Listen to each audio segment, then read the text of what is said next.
今天的車鑰匙來自灣仔的一位老闆郵寄過來的，說是一把老款的豐田車。他這個是遙控鑰匙，開了10幾年了。拿出檢測儀檢測一下遙控按鍵信號，2個按鍵檢測信號沒問題，閘門就開始改裝了，裝不分車型的，像這位老闆的車也是很老，不值錢也是照樣來改的，因為改好了之後，你自己用的也舒心，功能也非常的多。把它這個芯片焊接好了之後，再看一下它改裝的這款液晶鑰匙，是一款夢幻銀的，外觀很大氣。把芯片裝上去來看一下效果，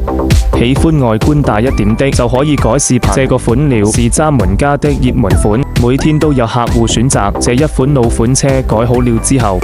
也可以實現無鑰匙進入門，可以讓你走進車門自動解鎖，離開車3到5米自動落鎖。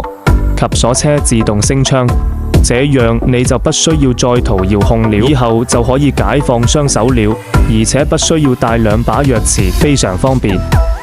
升級好功能，再次檢測按鍵的信號頻率都是沒問題的，就可以發回去給粉絲，放心使用了。